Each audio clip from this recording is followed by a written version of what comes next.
Hi hello welcome to my channel. ಈ ಒಂದು ಕತೆ ತುಂಬ ಇಂಟ್ರೆಸ್ಟಿಂಗ್ ಆಗಿದೆ. ಸ್ವಲ್ಪನೂ ಸ್ಕಿಪ್ ಮಾಡದೆ ನೋಡಿ. ನೀನೇ ನನ್ನ ಪ್ರೀತಿ. ಭೂಮಿ ಹೆಸರಿನಷ್ಟೇ ಅವಳ ಮನಸ್ಸು ಕೂಡ ವಿಶಾಲವೇ. ಮುದ್ದು ಮುಖದ ಸುಂದರ ಹುಡುಗಿ ಅವಳು. ತನ್ನ ವಯಸ್ಸಿಗಿಂತಲೂ ಬುದ್ಧಿಯಲ್ಲಿ ಹೆಚ್ಚು ಪ್ರಬುದ್ಧಳು ಅವಳು. ಬಿ.ಕಾಂ ಓದಿ ಒಂದು ಕಂಪನಿಯಲ್ಲಿ ಕೆಲಸವನ್ನು ಮಾಡುತ್ತಿದ್ದಳು. ಅವಳು ಕೆಲಸ ಮಾಡಿ ಅವಳ ಕುಟುಂಬವನ್ನು ಸಾಕಬೇಕು ಎನ್ನುವ ಪ್ರಮೇಯವೇನೂ ಆಕೆಗಿರಲಿಲ್ಲ. ಅವಳದು ಕೂಡು ಕುಟುಂಬ. ಅಪ್ಪ, ತಾತ, ಅಜ್ಜಿ, ಚಿಕ್ಕಪ್ಪ, ಚಿಕ್ಕಮ್ಮಂದಿರು, ಅವರ ಮಕ್ಕಳು, ದೊಡ್ಡಪ್ಪ, ದೊಡ್ಡಮ್ಮಂದಿರು, ಅವರ ಮಕ್ಕಳು, ಹೀಗೆ ಬರೋಬ್ಬರಿ 30 ಜನರ ಕುಟುಂಬವದು. ಇಡೀ ಕುಟುಂಬದಲ್ಲಿ ಇವಳು ಒಬ್ಬಳೇ ಹೆಣ್ಣು ಮಗು, ಉಳಿದವರಿಗೆಲ್ಲ ಗಂಡು ಮಕ್ಕಳೇ. ಅವಳು ರಾಮಚಂದ್ರ ಜಾನಕಿ ಅವರ ಒಬ್ಬಳೇ ಮಗಳು. ಸಹಜವಾಗಿ ಎಲ್ಲರಿಗೂ ಇವಳನ್ನು ಕಂಡರೆ ಬಹಳ ಪ್ರೀತಿಯೇ, ಒಬ್ಬರನ್ನು ಬಿಟ್ಟು. ಅದೇ ಆ ಒಬ್ಬರು ಅವಳ ಅಪ್ಪ. ಅದಕ್ಕೆ ಕಾರಣ ಅವಳ ಅಮ್ಮ ಹೆರಿಗೆಯ ಸಮಯದಲ್ಲಿ ಸಾವನ್ನಪ್ಪಿದ್ದು. ತಾನು ಅತಿಯಾಗಿ ಪ್ರೀತಿಸುತ್ತಿದ್ದ ಮಡದಿಯ ಸಾವಿಗೆ ಮಗಳ ಹುಟ್ಟೆ ಕಾರಣವಾಯಿತು ಎಂದು ಅವಳನ್ನು ಮಾತನಾಡಿಸುತ್ತಲೇ ಇರಲಿಲ್ಲ. ಪಾಪ, ಭೂಮಿಯಾದರೂ ಏನು ಮಾಡಿಯಾಳು? ಅವಳ ತಪ್ಪು ಏನೂ ಇಲ್ಲವೆಂದು ರಾಮಚಂದ್ರಗೂ ಗೊತ್ತು. ತನ್ನ ಹೆಂಡತಿಯ ಚಹರೆಯನ್ನೇ ಹೊತ್ತ ಮಗಳನ್ನು ಮಾತನಾಡಿಸಲು ಅವನ ಮನಸ್ಸು ಒಪ್ಪದು. ಮಗಳೆಂದರೆ ಅವರಿಗೂ ಇಷ್ಟವೇ, ತೋರಿಸಿಕೊಳ್ಳುತ್ತಿರಲಿಲ್ಲ ಅಷ್ಟೇ. ಮನೆಯ ತುಂಬ ಜನರಿದ್ದು ಎಲ್ಲರೂ ಪ್ರೀತಿ ತೋರಿದರೂ ಅದು ತಂದೆ ತಾಯಿಯ ಪ್ರೀತಿಯಾಗಲು ಸಾಧ್ಯವೇ? ತಂದೆ ತಾಯಿಯ ಪ್ರೀತಿ ಕಾಣದೆ ಭೂಮಿ ಕೊರಗುತ್ತಲೇ ಬೆಳೆದು ದೊಡ್ಡವಳಾದಳು. ಚಿಕ್ಕ ವಯಸ್ಸಿನಲ್ಲಿ ತನ್ನ ತಂದೆಯ ನಡವಳಿಕೆ ಬಗ್ಗೆ ತಾತನಲ್ಲಿ ಪ್ರಶ್ನೆ ಕೂಡ ಮಾಡಿದ್ದಳು. ತಾತ, ಅಪ್ಪ ಯಾಕೆ ನನ್ನ ಜೊತೆ ಮಾತಾಡೋದೇ ಇಲ್ಲ? ನಾನು ಏನು ತಪ್ಪು ಮಾಡಿದ್ದೀನಿ ತಾತ? ಅಪ್ಪನ್ನ ಅಮ್ಮ ಬಿಟ್ಟು ದೇವರೂರಿಗೆ ಹೋದ್ರು ಅಂತ ನನ್ನ ಜೊತೆ ಕೋಪ ಮಾಡಿಕೊಂಡ್ರೆ ನಾನೇನು ಮಾಡಲಿ? ತಾತ ಪ್ಲೀಸ್, ನನ್ನನ್ನು ಅಮ್ಮ ಇದ್ದಲ್ಲಿ ಕಳಿಸಿಕೊಡಿ. ಅವರನ್ನು ನಾನೇ ಕರ್ಕೊಂಡು ಬರ್ತೀನಿ. ಆಗಲಾದರೂ ಅಪ್ಪ ನನ್ನ ಜೊತೆ ಮಾತಾಡ್ತಾರೇನೋ. ಆಗ ಸೋಮಯ್ಯನವರು ಅವಳ ಬಾಯಿಗೆ ಅಡ್ಡ ಹಾಕಿ, ಹಾಗೆಲ್ಲ ಮಾತಾಡಬಾರ್ದು ಮಗ. ಅಪ್ಪನಿಗೆ ನಿನ್ನ ಮೇಲೆ ಯಾವ ಕೋಪವೂ ಇಲ್ಲ. ಅಮ್ಮ ಊರಿಗೆ ಹೋಗಿದ್ದಾಳಲ್ಲ, ನೋವಷ್ಟೇ, ಸರಿ ಹೋಗ್ತಾನೆ. ಹೋಗು ಮಗ, ನೀನು ಆಟವಾಡ್ಕೋ ಎಂದು ಅವಳನ್ನು ಕಳಿಸಿದರು. ಅವರ ಕಣ್ಣಲ್ಲಿ ಕಣ್ಣೀರು ಜಾರುತ್ತಿತ್ತು. ಟೀ ಕೊಡಲು ಬಂದ ರಾಧಮ್ಮನವರು ಪತಿಯ ಕಣ್ಣಲ್ಲಿನ ನೀರು ನೋಡಿ ಭಯಪಟ್ಟರು. ಎಂತಹ ಸಂದರ್ಭದಲ್ಲಿಯೂ ಕಣ್ಣಲ್ಲಿ ನೀರು ಹಾಕದೇ ಇರುವವರು ಈಗ ಹೀಗೆ ಎಂದು ಅವರ ಪಕ್ಕದಲ್ಲೇ ಕುಳಿತು ಕಣ್ಣಲ್ಲೇ ಏನಾಯಿತು ಎಂಬಂತೆ ಕೇಳಿದರು. ಅವರಿಗೂ ನೋವನ್ನು ತೋಡಿಕೊಳ್ಳಲು ಹೆಗಲು ಬೇಕಿತ್ತು. ರಾಧಮ್ಮನವರ ಕೈ ಹಿಡಿದು ತಮ್ಮ ಮೊಮ್ಮಗಳು ಹೇಳಿದ್ದನ್ನೇ ಹೇಳಿ ಮತ್ತೊಮ್ಮೆ ದುಃಖಗೊಂಡರು. ರಾಧಮ್ಮನವರಿಗೂ ಇದು ತಿಳಿದ ವಿಷಯವೇ. ಭೂಮಿ ಅವರ ಬಳಿಯೂ ಹಲವಾರು ಸಲ ಅಮ್ಮನಲ್ಲಿ ಕಳಿಸುವಂತೆ ಗೋಗರೆದಿದ್ದಳು. ಅವರು ಯಾವುದೋ ಬೇರೆ ವಿಷಯವನ್ನು ಹೇಳಿ ಅವಳು ಆ ವಿಷಯವನ್ನು ಮರೆಯುವಂತೆ ಮಾಡಿಬಿಡುತ್ತಿದ್ದರು. ಹೌದು, ನಾನು ನಿಮ್ಮ ಬಳಿ ಇದನ್ನು ಪ್ರಸ್ತಾಪಿಸಬೇಕೆಂದುಕೊಂಡಿದ್ದೆ. ನೀವೇ ಹೇಳಿದ್ರಿ ಈಗ. ಅವನು ಯಾಕೆ ಅವಳನ್ನು ಕಂಡ್ರೆ ಆ ಥರ ಆಡ್ತಾನೆ? ಪಾಪ, ಅವಳು ಮಾಡಿದ ತಪ್ಪಾದರೂ ಏನು? ಅವಳ ಆಯುಷ್ಯವೇ ಅಷ್ಟು.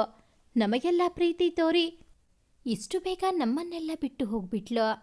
ಅನಾಥ ಆಗಿದ್ದು ಮಾತ್ರ ಈ ಮಗು, ಅಪ್ಪ ಇದ್ದರೂ ಇಲ್ಲದ ಹಾಗೆ ಎಂದು ತಮ್ಮ ನೋವನ್ನು ಹಂಚಿಕೊಂಡರು. ಆದರೆ ರಾಮಚಂದ್ರ ಬಳಿ ಈ ವಿಷಯ ಮಾತಾಡಲು ಯಾರಿಗೂ ಧೈರ್ಯ ಇರಲಿಲ್ಲ. ಮುಂಗೋಪಿ ಆತ. ಹೆಚ್ಚಿಗೆ ಏನಾದರೂ ಹೇಳಿದರೆ ಮನೆಯನ್ನೇ ಬಿಟ್ಟು ಹೋಗುವನೆಂಬ ಭಯ. ದೊಡ್ಡವಳಾಗುತ್ತಾ ಅವಳೇ ಮೌನಿಯಾದಳು. ತಂದೆಗೆ ಅವಳೆಂದರೆ ಯಾಕೆ ಕೋಪ ಎಂದು ಕಾರಣ ಸರಿಯಾಗಿ ತಿಳಿಯದೇ ಇದ್ದರೂ ಅಮ್ಮನ ಸಾವಿಗೆ ಅವಳ ಹುಟ್ಟೆ ಕಾರಣ. ಅದಕ್ಕೆ ತಂದೆಗೆ ತಾನಿಷ್ಟವಿಲ್ಲ ಎಂದರಿತ ಆಕೆಯೇ ತಂದೆಯ ನೆರಳಿಂದ ದೂರ ಇದ್ದು ಬಿಟ್ಟಳು. ತಂದೆ ಇದ್ದರೆ ಆ ಕಡೆಗೆ ಎಲ್ಲೂ ಆಕೆ ಸುಳಿಯುತ್ತಿರಲಿಲ್ಲ. ಅಜ್ಜ ಅಜ್ಜಿಗೆ ಅವಳೆಂದರೆ ವಾತ್ಸಲ್ಯ, ಮಮತೆ. ಚಿಕ್ಕಪ್ಪ ಚಿಕ್ಕಮ್ಮ, ದೊಡ್ಡಮ್ಮ ದೊಡ್ಡಪ್ಪರಿಗೆ ಪ್ರೀತಿ, ಕಾಳಜಿ, ಒಂದು ರೀತಿಯ ಅನುಕಂಪವೂ ಹೌದು. ಅಣ್ಣಂದಿರಿಗೆ ಅವಳೆಂದರೆ ಮುದ್ದು, ತಮ್ಮಂದಿರಿಗೆ ಅವಳೆಂದರೆ ಅಚ್ಚುಮೆಚ್ಚು. ಊರಿಗೆಲ್ಲ ಪ್ರೀತಿಯ ಮಗಳಾಗಿದ್ದಳು. ಅವಳ ತಂದೆ ಮಾತ್ರ ಅವಳನ್ನು ದೂರವೇ ಇಟ್ಟಿದ್ದರು. ಪದವಿ ಮುಗಿಸಿ ಸುಮ್ಮನೆ ಮನೆಯಲ್ಲಿ ಕುಳಿತುಕೊಳ್ಳಲು ಇಷ್ಟವಾಗದೆ ಅಜ್ಜನಲ್ಲಿ ಕೆಲಸಕ್ಕೆ ಹೋಗುತ್ತೇನೆ ಎಂದಾಗ ಮೊದಲು ಒಪ್ಪದೇ ಇದ್ದರೂ ಇದರಿಂದಲಾದರೂ ಅವಳಿಗೆ ಸಂತೋಷ ಸಿಕ್ಕರೆ ಸಾಕು ಎಂದು ಒಪ್ಪಿಕೊಂಡಿದ್ದರು. ಅವರೇ ರಾಮಚಂದ್ರ ಬಳಿ ಈ ವಿಷಯವನ್ನು ಹೇಳಿದ್ದರೂ ಕೂಡ ಆಗ ಅವರು ಈ ವಿಷಯ ತಮಗೆ ಸಂಬಂಧಪಟ್ಟಿದ್ದೇ ಅಲ್ಲ ಎನ್ನುವಂತೆ ಎದ್ದು ನಡೆದಿದ್ದರು.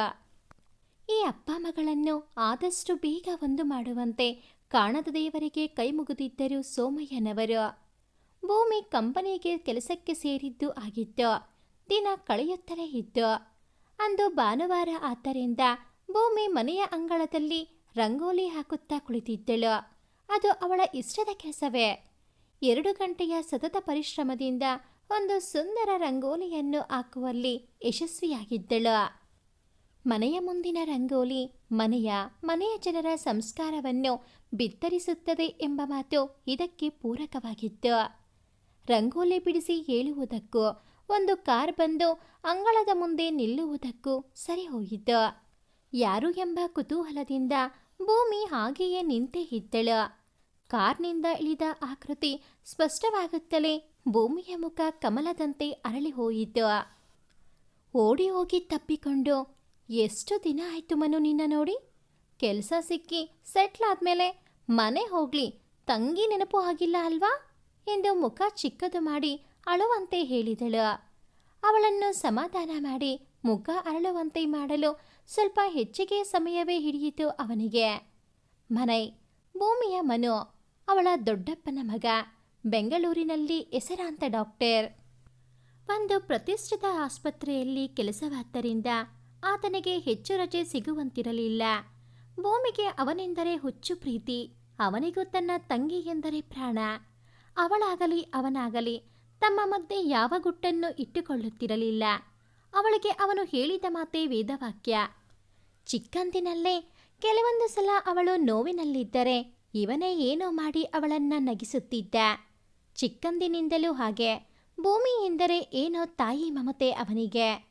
ಅವಳನ್ನು ಸಮಾಧಾನ ಮಾಡಿ ಸುಧಾರಿಸಿದ ಮೇಲೆಯೇ ತನ್ನ ಜೊತೆ ಬಂದ ತನ್ನ ಸ್ನೇಹಿತನ ನೆನಪಾಗಿದ್ದು ಮನೈಗೆ. ಅವನನ್ನು ಹುಡುಕುತ್ತಾ ಕಾರ್ ಬಾಗಿಲ ಬಳಿ ನೋಡಿದರೆ ಆತ ಆಗಲೇ ಮನೆ ಒಳಗಡೆ ಹೋಗಿಯಾಗಿತ್ತು. ನಗುತ್ತಲೇ ತಾನೂ ಒಳಗಡೆ ಹೋದ. ಆಗಲೇ ಮನೆಯವರನ್ನೆಲ್ಲ ಪರಿಚಯ ಮಾಡಿಕೊಂಡು ತನ್ನ ಮಾತಿನ ಧಾಟಿಯಿಂದಲೇ ಎಲ್ಲರನ್ನೂ ಮೆಚ್ಚಿಸಿದ್ದ. ಏನೋ ಹೇಳಲು ಹೊರಟ ಮನೆಯನ್ನು ತಡೆದ ಗಗನ್ ತಾನೇ ಮಾತನ್ನು ಮುಂದುವರಿಸಿದ. ಎಲ್ಲರಿಗೂ ಈಗಾಗಲೇ ಹೇಳಿದ್ದೀನಿ, ನಾನು ಗಗನ್, ನಾನು ಮನೈ ಫ್ರೆಂಡ್ಸ್. ಇಬ್ಬರು ಒಂದೇ ಫ್ಲ್ಯಾಟ್ನಲ್ಲಿರೋದು. ಮನೆಯಲ್ಲಿರೋದು ನಾನು ಅಪ್ಪ ಅಮ್ಮ ಅಷ್ಟೇ. ಅಮ್ಮ ಯಾವಾಗೂ ಹೇಳ್ತಾ ಇದ್ರು ಕೂಡು ಕುಟುಂಬ, ಅಲ್ಲಿನ ಒಗ್ಗಟ್ಟು, ಸಂತೋಷ, ಪ್ರೀತಿ ಬಗ್ಗೆ. ಹಾಗೆಲ್ಲ ನನಗೂ ಆಸೆ ಆಗೋದು. ಅಜ್ಜ ಅಜ್ಜಿ ಹೇಳೋ ಕತೆ, ಚಿಕ್ಕಮ್ಮ ದೊಡ್ಡಮ್ಮರ ಕೈ ರುಚಿ, ಅಣ್ಣ ತಮ್ಮಂದಿರ ಜೊತೆಗಿನ ನಂಟು, ಆಟ ಪಾಠ, ಒಟ್ಟಿಗೆ ಎಲ್ಲರೂ ಕುಳಿತು ಒಬ್ಬರನ್ನೊಬ್ಬರು ಕೆಣಕಿ ಸಂತೋಷದಿಂದ ಊಟ ಮಾಡೋದು. ಹೀಗೆ ಚಿಕ್ಕ ಪುಟ್ಟ ಸಂತೋಷ. ಒಂದಿನಾನಾದರೂ ಇಂಥ ಕುಟುಂಬದಲ್ಲಿ ಇರೋ ಥರ ಮಾಡಪ್ಪ ಅಂತ ಬೇಡ್ಕೋತಿದ್ದೆ ದೇವ್ರತ್ರ. ಮನು ನಿಮ್ಮ ಬಗ್ಗೆ ಹೇಳುವಾಗೆಲ್ಲ ನಾನು ಹೇಳ್ತಿದ್ದೆ, ನನ್ನೂ ನಿಮ್ಮನೆಗೆ ಕರ್ಕೊಂಡು ಹೋಗು ಅಂತ. ಪುಣ್ಯಾತ್ಮ ಇವತ್ತು ದೊಡ್ಡ ಮನಸ್ಸು ಮಾಡಿ ಊರಿಗೆ ಹೋಗೋಣ ಅಂತಂದ ಎಂದು ತನ್ನ ಮಾತಿಗೆ ಫುಲ್ ಸ್ಟಾಪ್ ಹಾಕಿದ. ಎಲ್ಲರಿಗೂ ಆತನ ಮಾತು ಎಲ್ಲ ತುಂಬ ಇಷ್ಟವಾಗಿ ಹೋಯಿತು. ಬಂದ 2 ಗಂಟೆಯಲ್ಲಿ ಎಲ್ಲರೊಂದಿಗೆ ಹೊಂದಿಕೊಂಡು ಮನೆಯಲ್ಲಿ ಒಬ್ಬ ಸದಸ್ಯನೇ ಆಗಿ ಹೋದ. ಅಷ್ಟು ಆತ್ಮೀಯತೆ, ಪ್ರೀತಿ ಇರುತ್ತಿತ್ತು ಅವನ ಮಾತುಗಳಲ್ಲಿ. ಶಾಲೆಗೆ ಹೋದ ಮಕ್ಕಳು ಬಂದು ಅವನನ್ನು ಸೇರಿಕೊಂಡು ಪ್ರೀತಿಯಿಂದ ಗಗ್ಗು ಅಣ್ಣ ಅನ್ನುವಷ್ಟು ಹತ್ತಿರವಾದರು. ಮನೆಯಲ್ಲಿನ 2 ಸದಸ್ಯರು ಮಾತ್ರ ಅವನೊಂದಿಗೆ ಇನ್ನೂ ಮಾತನಾಡಿ ಇರಲಿಲ್ಲ. ರಾಮಚಂದ್ರ ಹಾಗೂ ಭೂಮಿ ವಿಷಯ ಮನೈ ಆಗಲೇ ಗಗನ್ನಿಗೆ ಹೇಳಿದ್ದನಾದ್ದರಿಂದ ಅವನು ಸ್ವಲ್ಪ ಎಚ್ಚರದಿಂದಲೇ ಇದ್ದ. ತನ್ನ ಮಾತಿನ ಬರದಲ್ಲಿ ಯಾರೊಬ್ಬರಿಗೂ ನೋವಾಗಬಾರದು ಎಂಬುವುದಷ್ಟೇ ಅವನ ಆಸೆ. ಅಂದು ರಾತ್ರಿ ಊಟ ಮಾಡುವಾಗ ರಾಮಚಂದ್ರ ಅವರನ್ನು ಮಾತನಾಡಿಸುವ ಪ್ರಯತ್ನ ಮಾಡಿದ. ಎಷ್ಟು ಬೇಕೋ ಅಷ್ಟೇ ಅವರ ಮಾತು. ಆದರೆ ಅದರಲ್ಲಿ ಯಾವ ಒರಟುತನವೂ ಅದರಲ್ಲಿ ಕಾಣಿಸಲಿಲ್ಲ. ಅವನು ಇಡೀ ಮನೆಯಲ್ಲಿ ಮನುಷ್ಯರು ಪ್ರಾಣಿಯನ್ನು ಸೇರಿಸಿ ಮಾತನಾಡದೇ ಇದ್ದದ್ದು ಮಾತ್ರ ಭೂಮಿಯ ಜೊತೆಗೆ. 2 ದಿನ ಹೇಗೆ ಕಳೆಯಿತೋ ತಿಳಿಯದು. ಮತ್ತೆ ಅವರು ಬೆಂಗಳೂರಿಗೆ ಹೋಗುವ ದಿನ ಬಂತು. ಎಲ್ಲರಿಗೂ ಬೇಸರವೇ. 2 ದಿನದಲ್ಲೇ ಮನೆಯ ಮಗನಾಗಿ ಬಿಟ್ಟಿದ್ದ. ಮತ್ತೆ ಬರುವುದಾಗಿ ತಿಳಿಸಿ ಒಲ್ಲದ ಮನಸ್ಸಿನಿಂದಲೇ ಎಲ್ಲರಿಗೂ ಬಾಯಿ ಹೇಳಿ ಹೊರಟ. ಆಗಲೂ ಸಿಗದೇ ಇದ್ದದ್ದು ಭೂಮಿ ಮಾತ್ರ. ಹೀಗೆ ದಿನ ಸಾಗುತ್ತಲೇ ಇತ್ತು. ಒಂದು ದಿನ ರಾತ್ರಿ ಮನೆಯಲ್ಲಿ ಫೋನ್ ಒಂದೇ ಸಮನೆ ರಿಂಗನಿಸುತ್ತಲೇ ಇತ್ತು. ಸೋಮಯ್ಯನವರು ಫೋನ್ ಎತ್ತಿದರು. ಅತ್ತಲಿಂದ ಮನೆ ಮಾತನಾಡುತ್ತಿದ್ದ. ಸ್ವಲ್ಪ ಹೆಚ್ಚು ಸಮಯವೇ ಮಾತನಾಡಿದರು ತಾತ ಮೊಮ್ಮಗ. ಸೋಮಯ್ಯರ ಮುಖದಲ್ಲಿ ಏನೋ ಸಂತೋಷದ ನಗು. ಎಲ್ಲರನ್ನೂ ಕರೆಸಿ, ಅದೇ ಆ ದಿನ ನಮ್ಮ ಮನು ಜೊತೆ ಬಂದಿದ್ನಲ್ಲ ಆ ಮಗು, ಅವನು ಮಾಡ್ತಿರೋ ಪ್ರಾಜೆಕ್ಟ್ ಈ ಊರಿನಲ್ಲಿ ಮಾಡಬೇಕಾಗಿದೆಯಂತೆ. ಹಾಗಾಗಿ ಒಂದು 3-4 ತಿಂಗಳು ನಮ್ಮನೆಯಲ್ಲೇ ಇರೋಕೆ ವ್ಯವಸ್ಥೆ ಮಾಡಿಕೊಡ್ತೀರಾ ಅಂತ ಕೇಳ್ದ. ನಾನು ಸರಿ ಅಂತೆ. ಏನೂ ತೊಂದರೆ ಇಲ್ಲ ಅಲ್ವಾ ಎಂದಾಗ ಎಲ್ಲರೂ ಒಗ್ಗಟ್ಟಿನಿಂದ ಸಂತೋಷದಿಂದಲೇ ಬರಲಿ ಎಂದಾಗ ಅವರಿಗೂ ಸಮಾಧಾನವಾಯಿತು. ನಾಳೆ ಬರುತ್ತಾನೆ ನವೀನ್, ಬೆಳಗ್ಗೆ ಬಸ್ ಸ್ಟ್ಯಾಂಡ್ಗೆ ಕಾರ್ ಕಳಿಸೋ ವ್ಯವಸ್ಥೆ ಮಾಡ್ತೀಯಾ ಅಂದರು. ಸಂತೋಷದಿಂದ ಒಪ್ಪಿಕೊಂಡರು. ಬೆಳಗ್ಗೆ ಭೂಮಿ ಏಳುತ್ತಲೇ ಸಂತೋಷದ ಸಡಗರದ ಮನೆ ಕಂಡು ಇವತ್ತೇನು ಹಬ್ಬನಾ ಎಂದು ಯೋಚಿಸಿದಳು. ಯಾವ ಹಬ್ಬ ಹರಿದಿನವೂ ಅಲ್ವಲ್ಲ. ಚಿಕ್ಕಿ ಎಂದು ಏನನ್ನು ತೆಗೆದುಕೊಂಡು ಹೋಗುತ್ತಿದ್ದ ಚಿಕ್ಕಮ್ಮನನ್ನು ಕರೆದಳು. ಏನ್ ಚಿಕ್ಕಿ ಸ್ಪೆಷಲ್ ಇವತ್ತು? ಮನೆ ಹೊಳ್ಳೆ ಮದುವಣಗಿತ್ತಿ ಥರ ರೆಡಿಯಾಗಿದೆ ಎಂದಳು. ರಾತ್ರಿ ಭೂಮಿ ತಲೆನೋವು ಎಂದು ಬೇಗ ಮಲಗಿದ್ದರಿಂದ ರಾತ್ರಿ ನಡೆದ ವಿಷಯ ಅವಳಿಗೆ ತಿಳಿದಿರಲಿಲ್ಲ. ಗಿರಿಜಾ ರಾತ್ರಿ ನಡೆದ ವಿಷಯವನ್ನು ಅವಳಿಗೆ ಹೇಳಿದಾಗ ಯಾಕೋ ಏನೋ ಭೂಮಿಯ ತುಟಿಯ ಅಂಚಲ್ಲಿ ಸಣ್ಣ ನಗು ಅರಳಿ ಮಾಯವಾಗಿದ್ದು ಅವಳ ಅರಿವಿಗೆ ಬಾರದೆ ಹೋಯಿತು. ನವೀನ್ ತಾನೇ ಬಸ್ ಸ್ಟ್ಯಾಂಡ್ಗೆ ಹೋಗಿ ಗಗನ್ನನ್ನು ಕರೆದುಕೊಂಡು ಬರುತ್ತೇನೆ ಎಂದು ಹೋಗಿದ್ದ. ಅಷ್ಟರ ಮಟ್ಟಿಗೆ ಅವರುಗಳ ಮನಸ್ಸಲ್ಲಿ ಆತ ಸ್ಥಾನ ಪಡೆದಿದ್ದ. ಕಾರ್ ಬಂದಿದ್ದೇ ತಡ. ಎಲ್ಲರೂ ಆತನನ್ನು ಆದರದಿಂದ ಸ್ವಾಗತಿಸಿ ಅವನ ರೂಮ್ ತೋರಿಸಿ ಸುಧಾರಿಸಿಕೊಳ್ಳುವಂತೆ ಹೇಳಿ ಅವರೆಲ್ಲ ಹೊರಟರು. ಸುಸ್ತಾಗಿದ್ದರಿಂದ ಚೆನ್ನಾಗಿಯೇ ನಿದ್ದೆ ಬಂತು. ಮಧ್ಯಾಹ್ನ ಎಲ್ಲರೂ ಇರದೇ ಇದ್ದರಿಂದ ಅವನನ್ನು ಊಟಕ್ಕೆ ಕರೆದು ಊಟ ಬಡಿಸಿ ಸ್ವಲ್ಪ ಸಮಯ ಹರಟೆ ಹೊಡೆದರು. ನಂತರ ಸಂಜೆಯವರೆಗೂ ಹಾಗೆ ಕಾಲ ಕಳೆದು ಮಕ್ಕಳೆಲ್ಲ ಬಂದ ಮೇಲೆ ಅವರಿಗೆ ತಂದ ಚಾಕ್ಲೇಟ್ ಕೊಟ್ಟು ಅವರೊಂದಿಗೆ ಆಟ ಆಡುತ್ತಾ ಕಾಲ ಕಳೆದ. ಊಟದ ಸಮಯ ಮನೆಯ ಎಲ್ಲ ಸದಸ್ಯರು ಬಂದು ಕುಳಿತಿದ್ದರು. ಗಗನ್ ಕೂಡ. ರಾಧಮ್ಮ ಊಟಕ್ಕೆ ಬಡಿಸಿದರು. ಎಲ್ಲರ ಸತ್ಕಾರ ನೋಡಿ ಅವನ ಕಣ್ಣು ತುಂಬಿಕೊಂಡು ಬಂತು. ಇದನ್ನು ಗಮನಿಸಿದ ರಾಧಮ್ಮನವರು ಆತನ ಕಂಗಳನ್ನೊರೆಸಿ, ನೀನು ನಮ್ಮನೆಯಲ್ಲಿ ಒಬ್ಬ ಎಂದು ತೊತ್ತನ್ನು ತಿನ್ನಿಸಿದರು. ಆ ದಿನ ಎಲ್ಲರೂ ಸಂತೋಷದಲ್ಲೇ ಕಳೆದರು. ಆಗಲೂ ಭೂಮಿ ಅವನ ಕಣ್ಣಿಗೆ ಬೀಳಲಿಲ್ಲ. ಸಂಜೆ ಅವನ ಕೆಲವು ಬಟ್ಟೆಗಳನ್ನು ಜೋಡಿಸಿಟ್ಟುಕೊಳ್ಳುತ್ತಿದ್ದ. ಆಗ ಅವನ ಕಿವಿಗೆ ಬಿದ್ದದ್ದು ಝಳ್ ಝಳ್ ಎಂಬ ಗೆಜ್ಜೆನಾದ. ಅವನ ಸಮೀಪವೇ ಬಂದು ನಿಂತಿತು. ಆಗಲೇ ಅವನ ಗಮನ ಅವನತ್ತ ಬಂದ ಆಕೃತಿ ಬಂದತ್ತ ಹರಿಯಿತು. ಆಶ್ಚರ್ಯವೇ. ಮನೆಗೆ ಅವನು ಬರುತ್ತಿರುವುದು 2ನೇ ಬಾರಿಯಾದರೂ ಆಗೊಮ್ಮೆ ಈಗೊಮ್ಮೆ ನೋಡಿದ್ದಷ್ಟೇ. ಈಗ ಅವಳನ್ನು ಸರಿಯಾಗಿ ಒಮ್ಮೆ ನೋಡಿದ. ಕಪ್ಪು ಗೋಳಿ ಕಂಗಳು, ಕಾಮನ ಬಿಲ್ಲಿನಂಥ ಹುಬ್ಬುಗಳು, ಕೆಂಪು ತುಟಿಗಳು, ಹಬ್ಬ ಎನಿಸುವ ಅವಳ ಸೌಂದರ್ಯ ಅವನನ್ನು ಕಳೆದು ಹೋಗುವಂತೆ ಮಾಡಿತ್ತು. ತಗೊಳ್ಳಿ, ಅಜ್ಜಿ ಕೊಟ್ಟು ಬಾ ಅಂದ್ರು ಎಂದು ಹಾಲನ್ನು ಮುಂದೆ ಮಾಡಿದಳು. ಥ್ಯಾಂಕ್ಸ್ ಎಂದು ಕೈ ಚಾಚಿದ. ಸಣ್ಣಗೆ ನಕ್ಕು ಹೊರಟವಳನ್ನು ನಿಲ್ಲಿಸಿತು ಅವನ ಆ ಒಂದು ಮಾತು. ನಾನು ಗಗನ್, ನೀವು? ಭೂಮಿ ಎಂದಳು ಸಣ್ಣಗೆ. ಗೊತ್ತಿದ್ದರೂ ಕೇಳಿದ್ದರೂ ಆ ಎಂದ. ಭೂಮಿ ಸ್ವಲ್ಪ ಜೋರಾಗಿಯೇ ಅಂದಳು. ನೈಸ್ ನೇಮ್ ನಕ್ಕ ಮೃದುವಾಗಿ. ಅವಳು ಹೊರಡಲು ಅನುವಾದಾಗ, ಇಫ್ ಯು ಡೋಂಟ್ ಮೈಂಡ್, ನಾನು ಈ ಊರಿಗೆ ಹೊಸದಾಗಿ ಬಂದಿರೋನು. ಈ ಊರಿನ ಪರಿಚಯ ನನಗಿಲ್ಲ. ನೀವು ಸಹಾಯ ಮಾಡ್ತೀರಾ ನನಗೆ? ಇಲ್ಲ ಎನ್ನಲಾಗಲಿಲ್ಲ ಅವಳಿಗೆ. ನನಗೆ ಆಫೀಸ್ ಇದೆಯಲ್ಲ, ಆಫೀಸಿಂದ ಬೇಗ ಬರ್ತೀರಾ ಅಲ್ವಾ? ಆಮೇಲೆ ತೋರಿಸಿ. ದಿನ ಒಂದೊಂದು ಜಾಗ ತೋರಿಸಿದರೂ ಸಾಕಲ್ವಾ? ವಿಧಿ ಇಲ್ಲದೆ ಹೂ ಎಂದು ಒಪ್ಪಿಕೊಂಡಳು. ಆ ದಿನದ ರಾತ್ರಿ ತುಸು ಬೇಗವೇ ಕಳೆಯಿತು. ಮುಂಜಾನೆ 5 ಗಂಟೆಗೆ ಎದ್ದ ಭೂಮಿ ನಿತ್ಯ ಕೆಲಸ ಮುಗಿಸಿ ಮನೆಯನ್ನೆಲ್ಲ ಗುಡಿಸಿ ಸ್ನಾನ ಮಾಡಿ ಮನೆಯ ಮುಂದೆ ರಂಗೋಲಿ ಹಾಕಿದಳು. ಎಲ್ಲರೂ ತಿಂಡಿ ಮುಗಿಸಿದರೂ ಗಗನ್ ಎದ್ದಿರಲಿಲ್ಲ.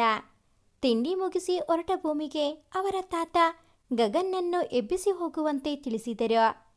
ಗಗನ್ ರೂಮ್ಗೆ ಹೋದ ಭೂಮಿ ಗಗನ್ ಎಂದಳು. ಅವನಿಗೆ ಎಚ್ಚರವಾಗಲಿಲ್ಲ. ಮತ್ತೊಮ್ಮೆ ಗಗನ್ ಎಂದಳು. ಜಗ್ಗಿನಲ್ಲಿದ್ದ ನೀರನ್ನು ತೆಗೆದು ಅವನ ಮುಖಕ್ಕೆ ರಾಚಿದಳು. ಒಮ್ಮೆಲೆ ಮಳೆ ಮಳೆ ಎಂದು ಕೂಗಿಕೊಂಡು ಎದ್ದ ಗಗನ್ನನ್ನು ನೋಡಿ ಭೂಮಿ ನಕ್ಕಳು. ಮನಸ್ಫೂರ್ತಿಯಾಗಿ ನಕ್ಕಳು. ಪೆದ್ದು ಪೆದ್ದನಂತೆ ತಲೆ ಕೆರೆದುಕೊಳ್ಳುತ್ತಾ, ನೀವೇನ್ರಿ ಎಬ್ಬಿಸೋದು ಬಿಟ್ಟು ಮುಖಕ್ಕೆಲ್ಲ ನೀರನ್ನು ಹಾಕಿದ್ರಲ್ಲ ಎಂದ ಮುಗ್ಧನಂತೆ. ಅವನ ಮುಖ ನೋಡಿ ಭೂಮಿಗೆ ಮತ್ತೂ ನಗು ಬಂದಿತ್ತು. ಎಬ್ಬಿಸಿ ಸಾಕಾಯ್ತು, ಅದಕ್ಕೆ ನೀರು ಹಾಕಿದೆ. ಸಾರಿ, ತಿಂಡಿ ತಿನ್ನೋಕೆ ಕರೀತಿದ್ದಾರೆ, ರೆಡಿ ಆಗಿ ಬನ್ನಿ ಎಂದು ಆಫೀಸ್ಗೆ ಹೋದಳು. ಅವತ್ತು ಭೂಮಿ ಸ್ವಲ್ಪ ಬೇಗವೇ ಆಫೀಸ್ನಿಂದ ಬಂದಿದ್ದಳು. ಬಂದವಳೇ ರೂಮ್ ಸೇರಿದ್ದವಳು ಹೊರಗೆ ಬಂದಿರಲಿಲ್ಲ.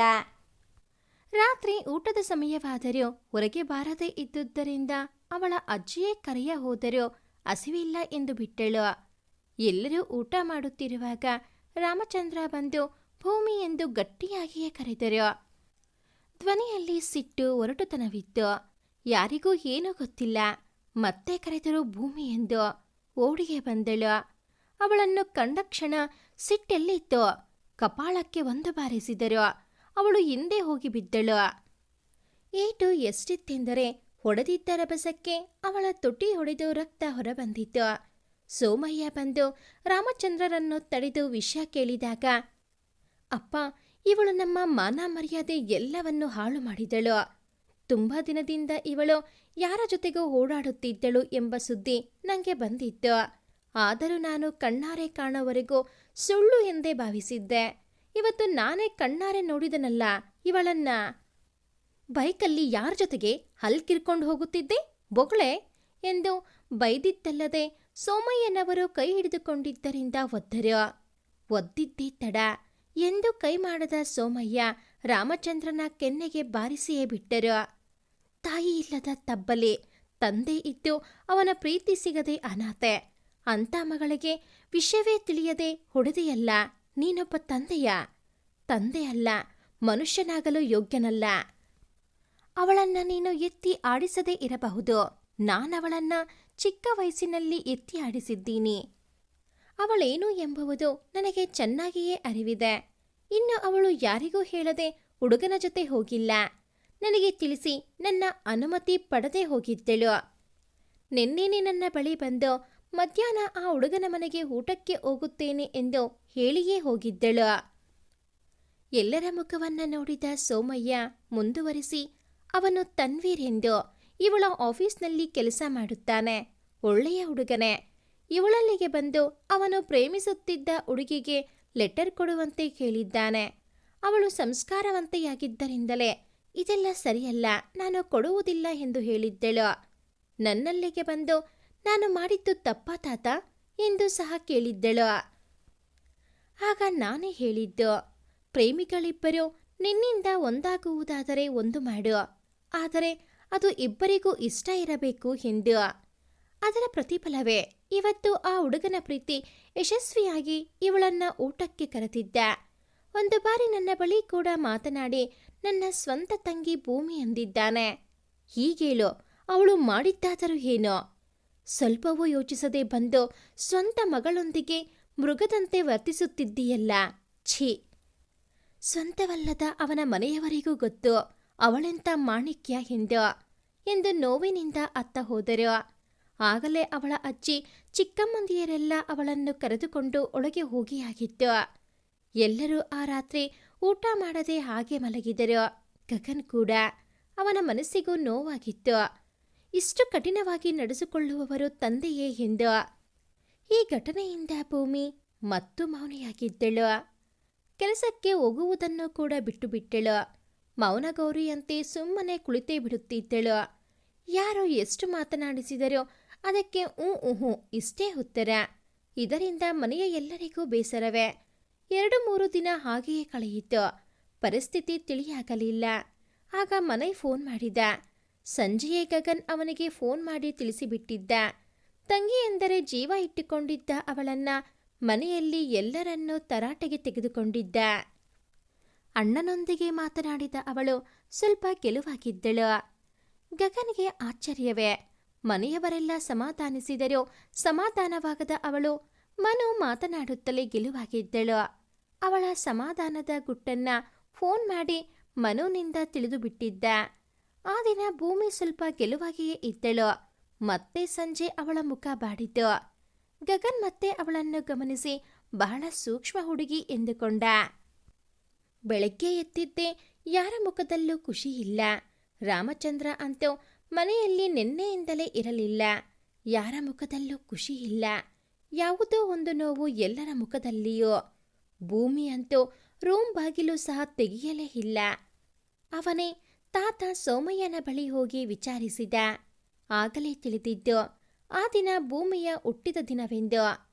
ಸಂತೋಷದ ವಿಷಯಕ್ಕೆ ಯಾಕೆ ಎಲ್ಲರೂ ಹೀಗಿದ್ದಾರೆ ಎಂದುಕೊಂಡವನಿಗೆ ತಕ್ಷಣ ನೆನಪಾಗಿದ್ದೆ ಅವಳ ತಾಯಿಯನ್ನು ಕಳೆದುಕೊಂಡ ದಿನ ಕೂಡ ಇವತ್ತೇ ಎಂದು.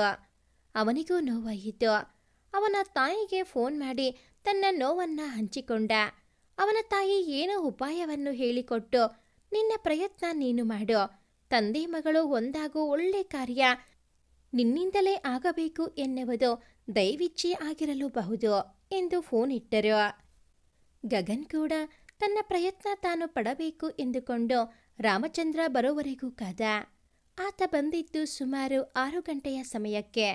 ಮುಖವೇ ಹೇಳುತ್ತಿತ್ತು ಅವರು ಊಟ ಮಾಡಿಲ್ಲವೆಂದು. ಆಗಲೇ ಅರಿವಾಗಿದ್ದು ಹೆಂಡತಿಯ ಮೇಲೆ ಅವರಿಗಿದ್ದ ಪ್ರೀತಿಯ ಆಳ. ಹಾಗೆಂದ ಮಾತ್ರಕ್ಕೆ ತಪ್ಪೇ ಇಲ್ಲದ ಭೂಮಿಗೆ ಶಿಕ್ಷೆ ಕೊಡುತ್ತಿದ್ದರಿಂದ ಕೋಪ ಸಹ ಬರುತ್ತಿತ್ತು. ಭೂಮಿ ಬಂದ ಸ್ವಲ್ಪ ಸಮಯಕ್ಕೆ ಎಲ್ಲರೂ ಒಂದು ಕಡೆಗೆ ಕೂತು ಹರಟೆ ಹೊಡೆಯುತ್ತಿದ್ದರು. ಭೂಮಿಯನ್ನು ಒತ್ತಾಯವಾಗಿ ಕೂರಿಸಿಕೊಂಡಿದ್ದರು.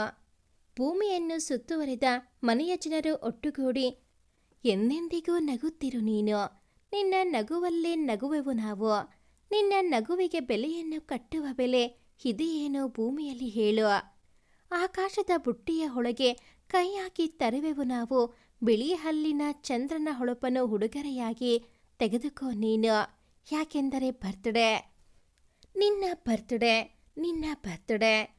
ತುಂಬಿರಲಿ ಹರ್ಷವು ಪ್ರತಿ ವರ್ಷವೂ ಪ್ರತಿ ನಿಮಿಷವೂ, ಜೊತೆಗಿರುವೆವು ಎಂದಿಗೂ ನಿನ್ನೊಂದಿಗೆ ಎಂದೆಂದಿಗೂ ಎಂದು ಹಾಡನ್ನು ಕೊಂಚ ಬದಲಿಸಿ ಹಾಡಿದರು. ಅವಳಿಗೂ ಸಂತೋಷವೇ. ಸಂತೋಷದಿಂದ ಕಣ್ಣು ತುಂಬಿ ಬಂತು. ಇಷ್ಟು ದಿನ ಎಲ್ಲರೂ ಅವಳನ್ನು ಪ್ರೀತಿಸುತ್ತಿದ್ದರೂ ಈ ದಿನ ಯಾರೂ ಅವಳೊಂದಿಗೆ ಮಾತನಾಡುತ್ತಲೇ ಇರಲಿಲ್ಲ. ಆದುದರಿಂದಲೇ ಈ 23 ವರ್ಷ ಅವಳು ತಪ್ಪಿಲ್ಲದ ತಪ್ಪನ್ನು ತನ್ನ ಮೇಲೆ ಒರೆಸಿಕೊಂಡು ಶಿಕ್ಷೆಯನ್ನು ಮಾನಸಿಕವಾಗಿ ಅನುಭವಿಸುತ್ತಲೇ ಇದ್ದಳು. ಆದರೆ ಇಂದು ಅದರಿಂದ ಮುಕ್ತಿ ಸಿಕ್ಕಿತ್ತು. ತಪ್ಪು ತನ್ನದಲ್ಲ, ವಿಧಿಯದ್ದು. ಎಲ್ಲರೂ ನನ್ನನ್ನು ಪ್ರೀತಿಸುತ್ತಾರೆ ಎಂದು ಸಂತೋಷದಿಂದಲೇ ಕಣ್ಣು ತುಂಬಿಕೊಂಡಿದ್ದು ಎಲ್ಲರಿಗೂ ಇದು ಖುಷಿ ವಿಷಯವೇ. ಇವರೆಲ್ಲರೂ ಖುಷಿಯಿಂದ ಇರುವಾಗಲೇ ರಾಮಚಂದ್ರ ಬಂದ. ಮುಖ ಕೋಪದಿಂದ ಕೆಂಪಗಾಗಿತ್ತು. ಈ ಭಯದಿಂದಲೇ ಮನೆಯವರು ಯಾರೂ ಈ ದಿನ ಭೂಮಿಯ ಜೊತೆ ಮಾತನಾಡುತ್ತಲೇ ಇರಲಿಲ್ಲ. ಕೊಂಕು ಮಾತಾಡಿ ಅವಳನ್ನು ಕುಗ್ಗಿಸಬಾರದು ರಾಮಚಂದ್ರ ಎನ್ನುವುದಕ್ಕೆ. ಆದರೆ ಈಗ ಕಾಲ ಮಿಂಚಿತ್ತು. ರಾಮಚಂದ್ರ ಕೋಪದಿಂದ ಉಗ್ರನಾಗಿದ್ದ.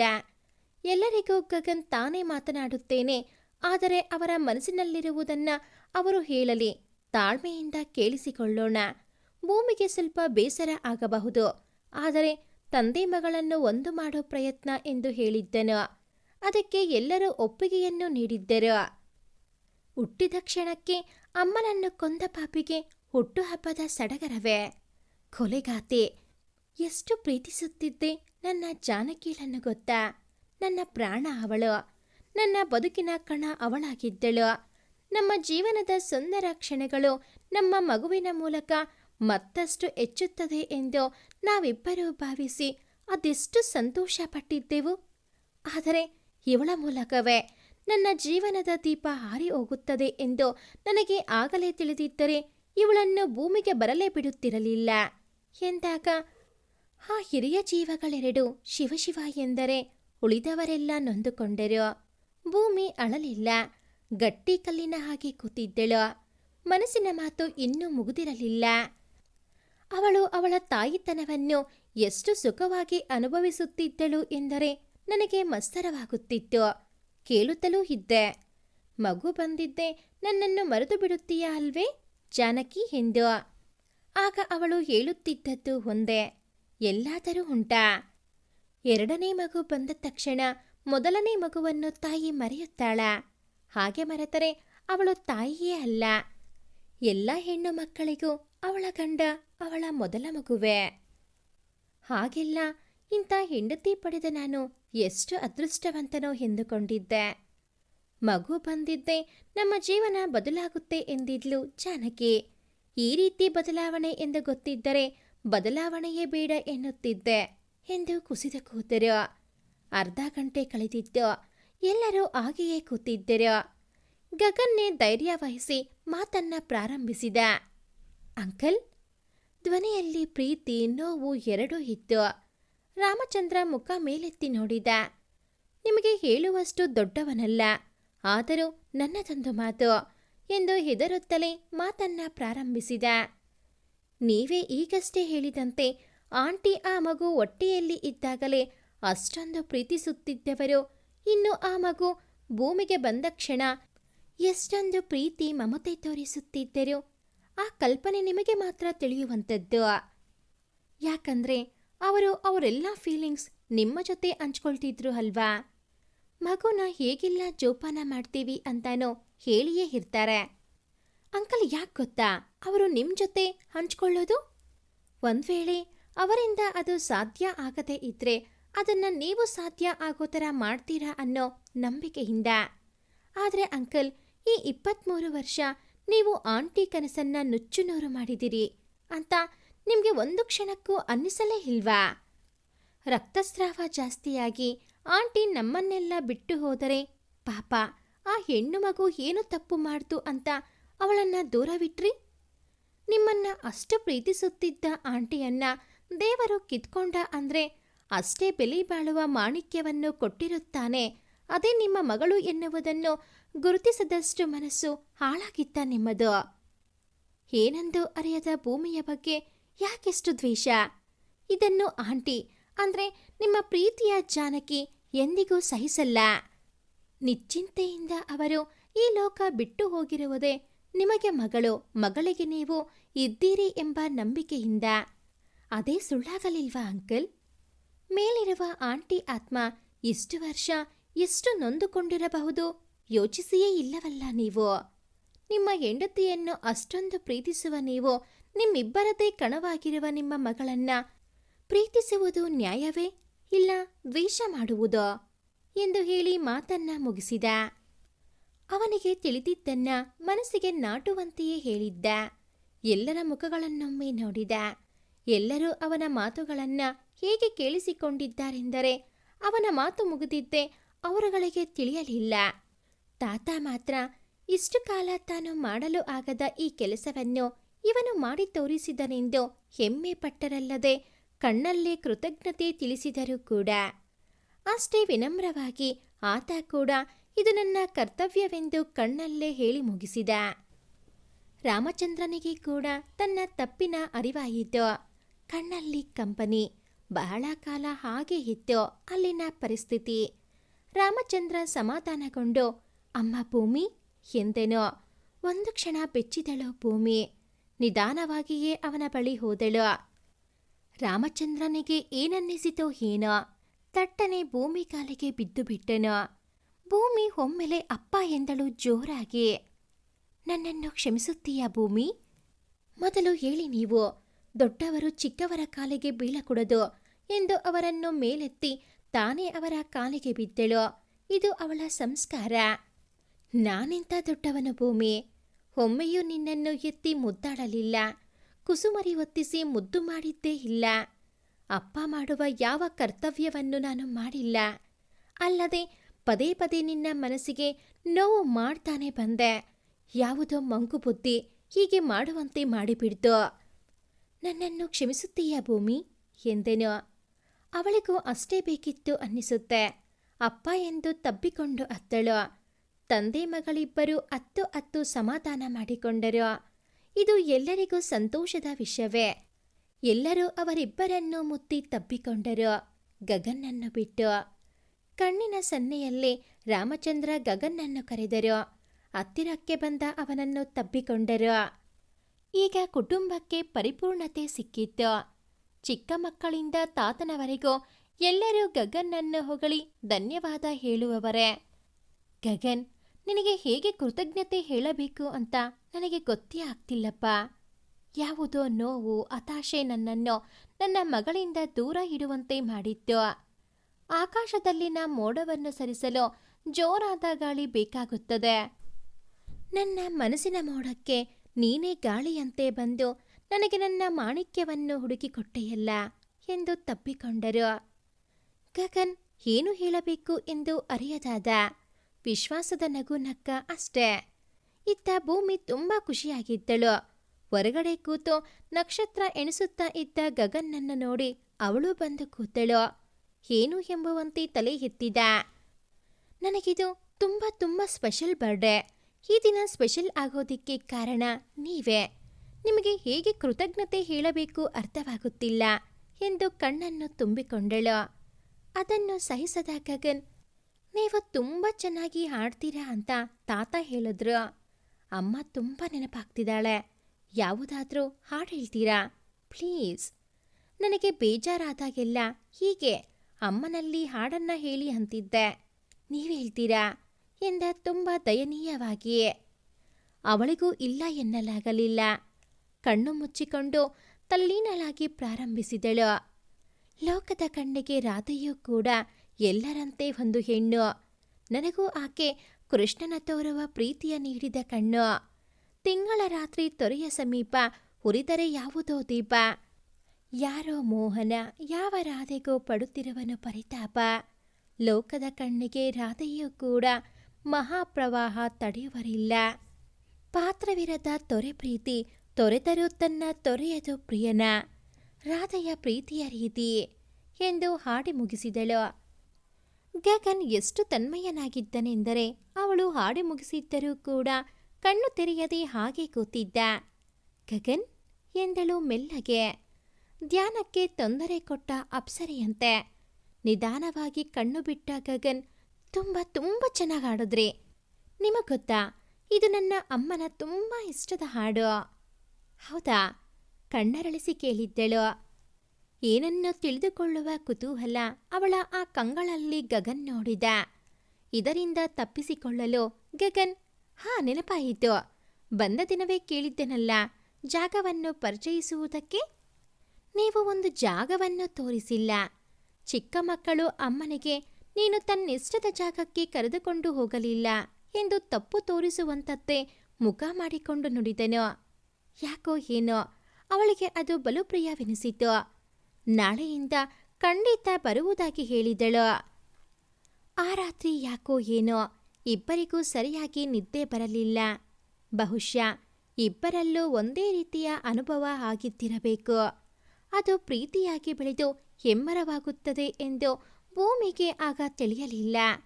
ಎಷ್ಟೋ ಸಮಯದ ಬಳಿಕ ಇಬ್ಬರಿಗೂ ನಿದ್ದೆ ಆವರಿಸಿತು. ಭಾಗ 2 ಮುಂದುವರಿಯುತ್ತದೆ. ಭಾಗ 2ರ ನೋಟಿಫಿಕೇಶನ್ಸ್ ನಿಮಗೆ ಬರಬೇಕು ಅಂತ ಅಂದರೆ ಈ ಕೂಡಲೇ ಈ ಚಾನಲ್ಗೆ ಸಬ್ಸ್ಕ್ರೈಬ್ ಆಗಿ. ಹಾಗೆಯೇ ಈ ಒಂದು ಕತೆ ನಿಮಗೆ ಇಷ್ಟ ಆಗಿದ್ದಲ್ಲಿ ಪ್ಲೀಸ್ ಲೈಕ್ ಮಾಡಿ, ಶೇರ್ ಮಾಡಿ, ಹಾಗೆಯೇ ಕಾಮೆಂಟ್ ಮಾಡೋದನ್ನು ಮರಿಬೇಡಿ. Thanks for watching this video.